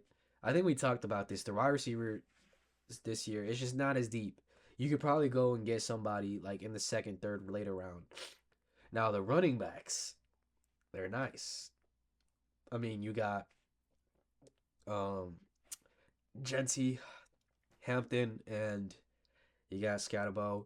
But in my eyes, I think this is really the perfect fit for the Broncos having a halfback. I mean, Hampton was nice. He's been creeping up on boards. He's been having like a lot of visits, like top 30 visits. But I think he's going to fall over to the Broncos. I don't think anybody else with the need at running back is going to really trade up or try to select them. So I like this pick. Pair him up with Bo Nix and the rest of that offense and a Sean Payton system. And I think the Broncos are going to be very scary with Hampton in the backfield. Now, moving on to my Pittsburgh Steelers. We got Jackson Dart. You know what I'm saying? Look, I already said it. I don't think Aaron Rodgers is going to sign with us. Now the question is this a reach? Probably. Most definitely. But what can you do? Because if you're the Pittsburgh Steelers, you got too much of a high horse. You genuinely thought that you could lowball Justin Fields and he was going to come back to y'all at your price. Not realizing the fucking Pittsburgh Steelers are a laughingstock now. Nobody was going to take no hometown discount in a high-tax Pennsylvania. No. This is no longer the Steelers of the past. This is the Steelers who are okay with mediocrity, who are okay with just having a winning season and leaving it at just that. And so, what better yet to mix up with this questionable front office decision making than with another questionable decision making in Jackson Dart? Listen, we did it with Kenny Pickett. Granted, that was a Kevin Colbert pick, but I think with just the way things are, you got to go with the Jackson Dart. Because are you really going to run it back with Mason Rudolph? I think if you run it back with Mason Rudolph, you're just signaling to like that's the pick that you make if you're trying to tank for like an Arch Manning the next year. Which, listen, I wouldn't say I'm against because the draft is in Pittsburgh, like storylines and everything makes sense, but it's just gonna come out as very hypocritical considering you were very much adamant about winning now, and so that's why I'm like, nah, man, Jackson Dart is the pick. Not my favorite, but it's the most necessary based on our needs. Then you got 22 Chargers, Luther Burden the third. You know what? Yeah, I'm gonna just say it. You need wide receiver. Mike Williams ain't doing shit, bro. I'm telling y'all right now. He was on my Pittsburgh Steelers. He didn't do nothing. He didn't do nothing on the Jets. And listen, for all I know, it could be the system. Like he was schemed up open a couple of times, and CTE Arthur Smith and CTE Wilson were not throwing to him. And I don't even know why, but I could just go off base of what I saw. You give Justin Herbert another weapon outside of Will McConkley. Why not Luther Burden the third out of Missouri? Guy can do it all. Another nice weapon for Justin Herbert. So that's why I had to go with my Chargers, man. Because I mean, you have Dobbins in the backfield. You signed Najee um, in the offseason, so you got your running back situation figured out. So why not really solidify your wide receiver core, especially since you didn't trade for anybody in the offseason? And that's been just a blaring need with Quentin Johnston just seeming not to work out really by all accounts. So yeah, I got Green Bay going Will Johnson. I feel like this one, I feel like a lot of people have them going. I mean, with Jair Alexander up in the air, could be hitting free, like he could be cut or just anything like that. I think you got to look towards the future, and Will Johnson's going to be that guy for the Packers, a set and cornerstone, DB for honestly the selective future because I think Eric Stokes didn't work out all those years back. So you got to run it back with somebody. Why not be or Will Johnson? Sorry, I was looking at number 24, which we'll get into. The Vikings going with Cam Scatabo. And listen, Cam Scatabo was rising through draft boards, and honestly, I think the Vikings were one of the teams really interested in him, and so I totally see this happening. Obviously, you have Aaron Jones in the backfield, so why not pair him up, get a two-piece with somebody like a Cam Scatabo who has shown to be a workhorse, a fucking tank, as all means, or in other words. I like that duo. You pair him, what's his name? JJ McCarthy with Jordan Addison, Justin Jefferson, and then a backfield of Aaron Jones and Cam Scatabo in a Kevin O'Connell system.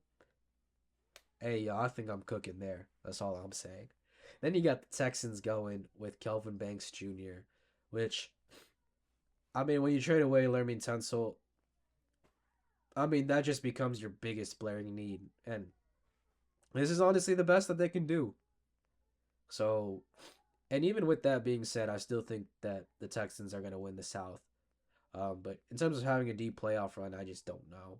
I mean, your line is cooked, bro. Like, CJ Stroud, you're going to be fighting for his life, man. But why not get somebody that for the future you can start and grow and learn it as the games go by? And hopefully he could be, useful but towards by the end of the season. And so, moving on there, we got 26, Demetrius Knight Jr. from South Carolina, the Gamecocks linebacker. Listen, man, the Rams love their defensive guys, and that's one thing I know. And Demetrius Knight Jr. seems like a guy that would fit in the Rams system, man. Sean McVay guy. What is there not to like about Demetrius Knight Jr.? Obviously, they got some dogs on that defense. You got, man, who do they even have no more? I gotta relook at their roster, but having a guy like Demetrius Knight Jr. further solidifying the depth and even honestly being a real key centerpiece, I honestly think that it's hard to go wrong with this pick. Obviously, it goes without saying, wide receiver would be another pick for them or what another need, but I think you can go with somebody later in the rounds for that. Then you got Baltimore going with Donovan Ezuraku. And I gotta wrap this up because these allergies are fucking killing me right now. An edge guy. Listen, the defense need an edge guy, somebody in the trenches. Donovan, I feel like matches that. From Boston, he could fit that. Baltimore culture sort of fit that they're looking for in a John Harbaugh like team. Um, then at 28, you got the Lions going James Pierce Jr. Edge, edge, edge. Listen, listen, yo. Aiden Hutchinson's absence was felt. So you need another guy in there for when he's not there. And who better than James Pierce Jr.? I know they traded for that one dude from the Browns, but I'm gonna be honest, he didn't really do much. He was just like oh, I'm happy to be here sort of guy. So having a real guy in that defense, really go alongside what's his name? See, this is why these allergies are killing me, bro. Aiden Hutchinson, that's what's his name. I think it really makes that Lions defense really scary, and seems like a Dan Campbell kind of guy. Now you got Washington going with Michael Williams. You got Bills going Kenneth Grant, Kansas City going Gray Zabel, and the Eagles going Siobhan Ravel. I'm going to go over these pretty quickly because these teams are in the latter half. Let's be real. A lot of these teams, they're winning teams. They know what they're doing. Clearly, it don't matter who they pick because they're always going to be on that top. Outside of the Commanders, man, with that Michael Williams pick, the edge, goes without saying, that defense needs to be buffed up. You literally was relying on Jaden Daniels, the Messiah, to really carry you guys. That offense was so amazing. And obviously, you beef it up more with the Debo Samuel and some other trades like Laremy Tunsil. And now the question is, you got to get your guys on defense. And I feel like Michael Williams is a Dan Quinn guy. And that's why I think he fits perfectly in Washington. The Bills, Kenneth Grant, got to get that defense up. Defense, defense, defense. You can never go wrong with defense, man. I know you got blaring needs in offense, but I'd like to think you have Josh Allen, so he can honestly work with anybody, elevate anybody. So not too big of a need, but that's why I chose Kenneth Grant to the Bills. Also, Von Miller, bro. Like, for all I know, he should be retired. He's old. And then Gray Zabel. I mean, you could have gone center here, but I was like, it's the Chiefs, bro. Who the fuck are they gonna get? Like, literally, they can find anybody, man, and they can cook up. They could probably find somebody later in the seventh round, and he's probably gonna be like a key contributor in the Super Bowl, man. That's just how it works with the Chiefs. So honestly, that's why I said a North Dakota State guy. I could see him fitting, plays in the cold, fits with the Kansas City culture, environment. I feel like that's a great pick there. Then you got the Eagles going Chevelle Revel. You lose Darius Slay. Um, Having somebody from East Carolina, a little smaller school, fits perfect. Sort of like what they did with oh, what's his name, bro? I'm trying to remember the rookie corner, me playing lights out, lining up against Darius Slay. But see, that's just my brain telling me it's cooked, and I gotta wrap up this show. So, with that being said, Siobhan Ravel to the Eagles, and that's pretty much it for my mock draft, bro. Like, I think I cooked. Obviously, I didn't account any trades. These are just my approach was putting on my GM thinking cap, not really going about. I guess there was a mix of like seeing what their GMs would think, and then also kind of thinking like how would I go about this as well. So I did a little bit of both, but y'all let me know that I cook, that I not. Did I gotta take away my apron and chef hat, or should I keep it and get elevated? But y'all let me know. But let's compare some mock drafts. Obviously that was my mock draft, but we're gonna react to two of my boys' mock drafts, and then we shall wrap up this episode. So we've got one of my boys' mock draft, which is Andrew. By the way, if y'all hear little kids screaming, bro, I got like some fucking 3-year-olds camping out my window, bro, and they will not stop staring into my window, bro. Like, I have tried to tell them, like, shut the fuck up. Shut the fuck up. Fucking bitch ass kids. Anyways, with that being said, if y'all hear that, I apologize for that. Listen, kids are gonna be kids. Kids are gonna be little degenerates. And that's just how it goes. That's just life. We move on and we make do with what we got. So, Holy shit. Wait. Okay. I'm already viewing. All right. You guys can obviously see this on your screen, but I'm barely looking into this mock, and holy smokes, we got some things to unward. So, all right, he's got the Pats going Will Campbell. He's got Will Johnson going to the Raiders. Um, Granted, he made this before the whole Jalen Ramsey news came out. So, but I'm thinking he's still thinking the Raiders are gonna go there. Then he got Tyler Warren going to the Jets, which I don't hate. I think that could be elite. You pair him up with Justin Fields, Garrett Wilson. That could be a nasty offensive combo. Then you got the Saints going with McMillan. You know, some guy to go alongside Shaheed and Olave. Obviously, you got the Slant King on his way out the league, bro. He's cooked, and I don't hate it. I don't hate McMillan to the Saints. I actually like it. Um, but it's that quarterback who they're gonna have to throw it to him. Then he's got his Bears going Ashton Genty, and obviously if the Raiders go with the cornerback, I do like this pick. I mean, I did mention that Genty would go to the Bears if it wasn't with the Las Vegas. He also has Golden going to the Cowboys, man. And he was probably thinking, listen, Jerry Jones pick right there. So, hey, he was cooking with that pick. And then, oh, he's got the Niners going with Walter Nolan D line, which I don't hate because honestly, the Niners do need a D line. I just thought they would need tackle as well because you have a pretty aging what's it called, offensive line, but yeah, defensive line is probably a bigger need, especially since missed out on the Bosa brothers reunion. Nick Bosa can't really stay on the field, so you need somebody who can stay on the field and be healthy. You just have a lot of plug and play guys that it seems like has not been working out as well for the Niners, which means he's got Armen Membo going to the Dolphins. And I obviously think the Dolphins need tackles, so I'm with you there. Coast, he's got the Colts going with Colston Loveland, and that's because he got Tyler Warren going to the Jets. And I'm with you. Colts could use a tight end. Colston Loveland, I don't hate it. I just don't think the Jets are going to go with Tyler Warren. I think Tyler Warren's going to fall to the Colts. Then he's got Mike Green going to the Falcons.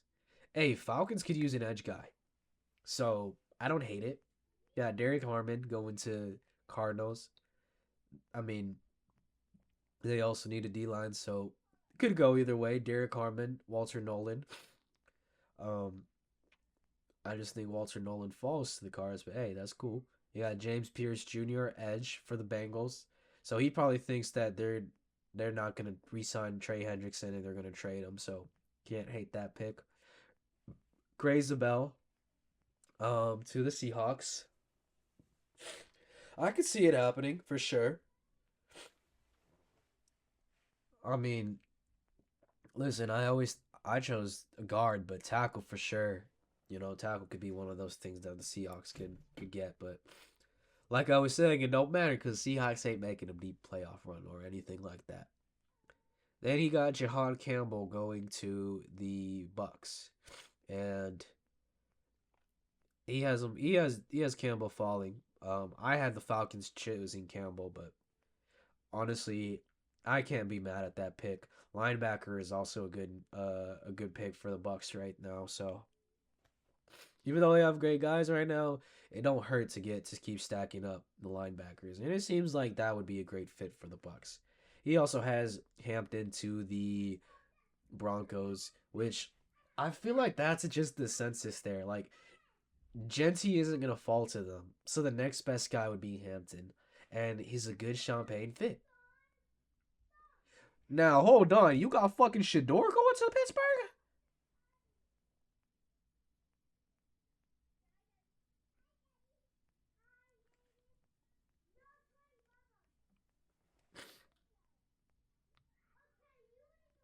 I mean, I don't hate it. It's just how? How's he gonna fall? How is he gonna fall to the Steelers? Hey, for all intents and purposes, I hope he cooks. I hope he cooks with that pick. He got Kenneth Grant going to the Chargers. That's good. Trey Amos to the Packers. Absolutely cornerback. Big need. Trayvon Henderson to the Vikings. I didn't see that one coming, but that could be. He had to spice things up. I could see that. Obviously, Texans going tackle. He's got Josh Simmons going to them instead, which, yeah, I could see that. I like that pick. He got Carson Schwessinger. I don't know how you say that, bro. Linebacker going for the Rams. I personally like Demetrius Knight, but it makes sense. You keep the hometown guy at home in LA, going from UCLA to the LA Rams. Donovan, the edge guy from Boston College to the Baltimore Ravens. We both had the Ravens choosing him, so honestly, Andrew Cook there. I gotta give him props there. And he got Tyler Booker going to the Lions, which that is definitely interesting, but I don't hate it. It doesn't hurt to keep beefing up that offensive line, build the trenches up. The Lions love building up the trenches, and why not have them more further solidified than what they are now? But keep in mind, this guy's a Bears fan, so like he could just be picking like fucking shit show picks for the Lions just because they're the Lions. So you gotta keep that in mind. You got Siobhan Ravel to the Bills, Kelvin Banks Jr. to the Chiefs. Not a bad pick, especially since Gray Zabel went before in his draft. But that's just one thing to go in mind because yeah, he had. Okay, I see what's going on. So he has Gray Zabel higher than Kelvin Banks Jr. And I don't hate it. I think the reason I went Kelvin Banks with the Texans is because he's from Texas, bro. And it's like, I think I could fit fine for the Texans. But Josh Simmons is also could be a good pick as well. Ohio State guy. Got the Ohio State connection like CJ Stroud. So for sure, man. Then you got the Eagles going with Emeka Egbuka. See, that's an interesting one because my question is you have Devontae Smith and AJ Brown. So my question is, what are you gonna do with does that mean you're gonna move on from AJ Brown? You're gonna look to move from that contract? Which honestly could be the case, but he's just so good. I mean, I don't hate it. I just think you can get a corner. But then again, you did choose Cooper DeJean, and bro, I can't believe I'm like botching and like forgetting this guy's name. He won in the first, bro, and he's actually fucking good too. He's a good cornerback. Like this is disrespectful on my end, but hey, that's his mock draft. Let me know what you guys think of his mock draft. We do got one more mock draft to take a look at here. This is my other boy's mock draft, Rahul's, and let's take a look. Let's see, did he cook? He got he got Trav going to the Browns and Carter going to the Giants instead. So he switched those two up. He got Campbell and Graham going, okay, Genty to the Raiders. See, that's what I'm saying. Genty to the Raiders, bro. Like, that's a Raiders pick. He got Membo. Oh, he got them going tackle. Yeah, yeah. That seems right. Because I had Will Campbell going there. But you know what? Membo could be it. And that's just because I had Membo going to the Niners. But he got McMillan to Carolina. Honestly, don't hate that pick. Panthers need a wide receiver. Shador to the Saints. I'm with you there. Oh, Tyler Warren to the Bears. That's an interesting one because you have Komet. And it's not like he's the greatest ever, but like, I don't know if the Bears necessarily need like a crazy tight end. I think they have other needs. And then he's got Will Johnson going to the Niners. Honestly, yeah, you need Ward's gone, Hufanga's gone. Yeah, you got your whole secondary, man. You got to revamp it. So for sure, don't hate that. Walter Nolan, D line out of Ole Miss. I just don't think that's happening. I still like Golden more. Like I said, unless this means they're moving on from Michael Parsons. That's like them saying, "Fuck Michael Parsons, we're moving on from you." But I think wide receiver is still the play. I don't like that Dolphins pick. Jade Barron, I think you have a bigger need. Like, even if you're moving on from Jalen Ramsey, offensive line is still the bigger need. Because who's going to protect Tua? I think I just, yeah, that's about it for that. Um, he's got Colston Loveland going to Michigan. I think the consensus is the Colts need a tight end. Uh, and so I personally think Warren is going to fall to him, but hey, man, as yet to be seen. You got Mike Green, Edge, Falcons. Don't hate it. Like I said before, Edge is also another position of need for the Falcons. So there's that. Jihad Campbell to the Cardinals.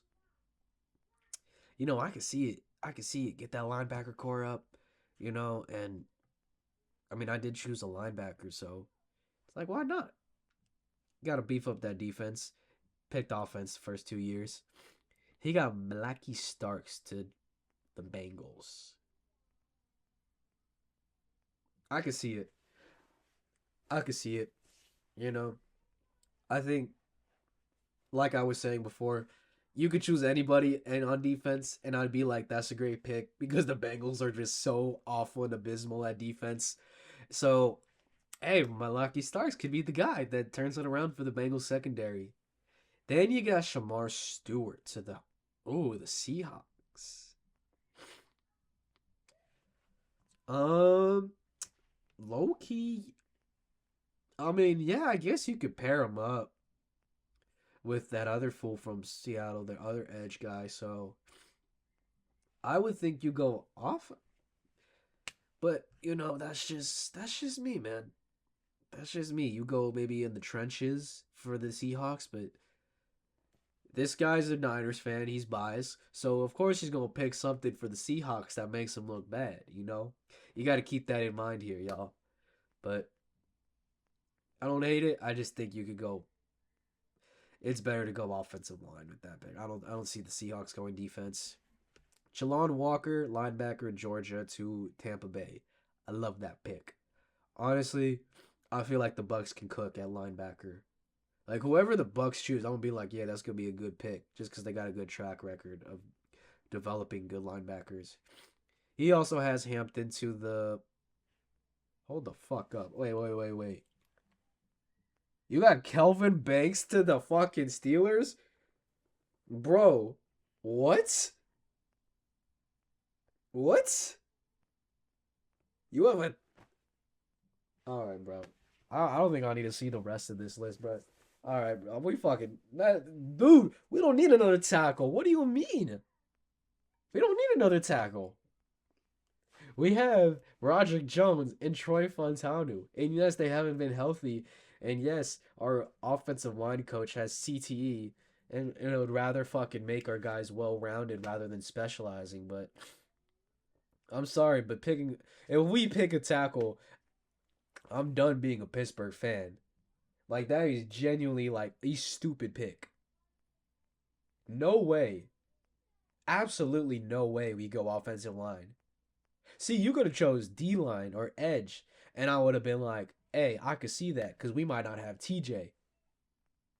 But no fucking tackle. Get out of here, bro. All right.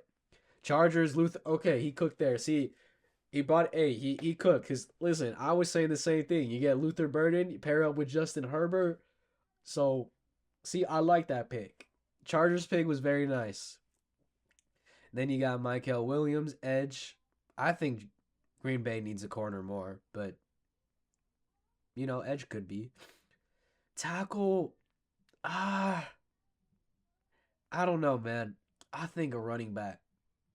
I think somebody to pair along Aaron Jones is better for the Vikings there. Oh, he got okay. So I don't hate. Listen, with the Texans going a wide receiver, I don't hate it, especially Matthew Golden. I just think they need a tackle because Laramie Tunsil, like See, they at least addressed the wide receiver need with Christian Kirk. Now, whether it's an exact replicate replacement has yet to be seen, but they at least attempted to address it.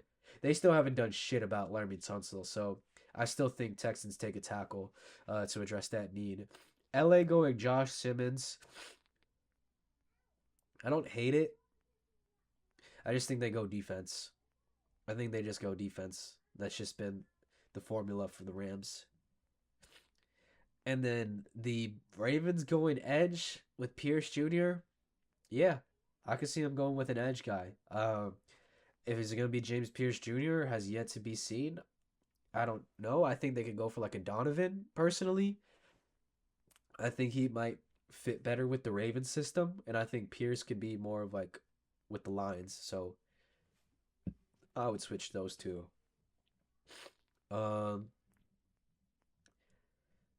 let's see. Washington, he's got Nick Scorton. I don't I don't know. It could work out fine.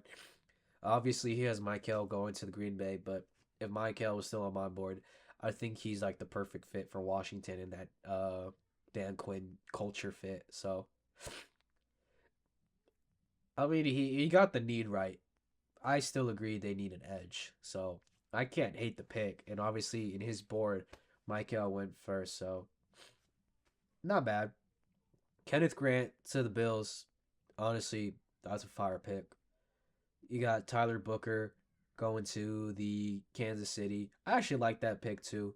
Doesn't hurt to go guard or anybody in the trenches. I had him going tackle, but honestly, guard, yeah, is fine too. So that's really solid. And he had Booker falling to them. I had Booker going earlier, so that's why I didn't have him. But in this board, it makes sense. I like that pick. And then he also has Emeka. So this is interesting because two people already have already got Eagles going wide receiver.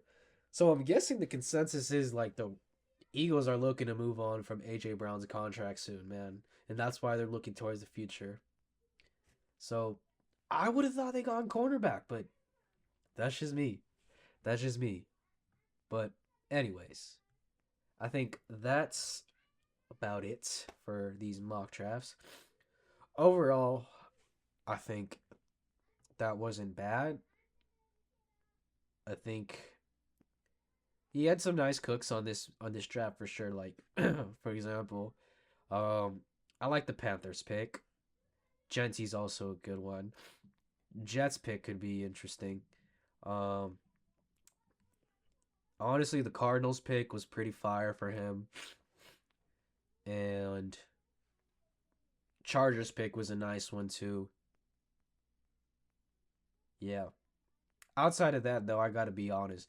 Some of these are fucking questionable. Like, holy smokes, Kelvin Banks Jr. is or not. No, under no circumstances are we buying or not buying. We are choosing a offensive line. Like I am so confident to say this. I'm gonna call my shot right now.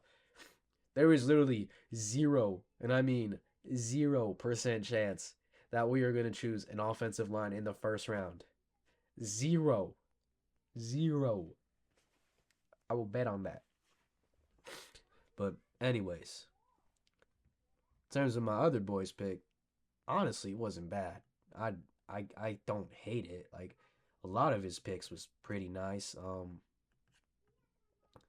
Obviously the Shador one a pick is gonna be interesting because he's got to assume that nobody's gonna trade up and that the Saints are gonna go with wide receiver, which I hope they do. But I was just trying to be a little realistic too. Like I'm probably gonna go Shador. But anyways, that's enough of mock drafts. But let me know in the comments how you guys felt. You think I cooked with my mock draft? And if not, what would you do differently? Or who would you choose in your top five? Or who would you substitute? Let us know. And also, let us know how my boys did. Did they cook with their mock drafts? Are you guys also feeling a certain way? For example, that abysmal Steelers pick in one of my boys' mock draft going offensive line. Let us know in the comments below. But with that being said, I think this is gonna wrap up this week's pod. Um, I just gotta say to be on the lookout because we are looking to pump some more content this week. It's gonna be a lot going on. You got NBA playoffs, you got the NFL draft, man. So we're never gonna try to upload more. We're gonna try to do some little short videos throughout the week just to keep up to date with all this coverage. And man, once again, thanks for bearing with me, y'all. It's allergy season. Make sure you take that vitamin C, and yeah, be sure to share this, like this, show some love in the comments. You know, share this to your aunties, your grandmas, your pet turtles, your goldfish, your pet dogs, your pet hamster. Tell them all to watch this, man. And with that being said, I will catch you guys on the next one. Peace.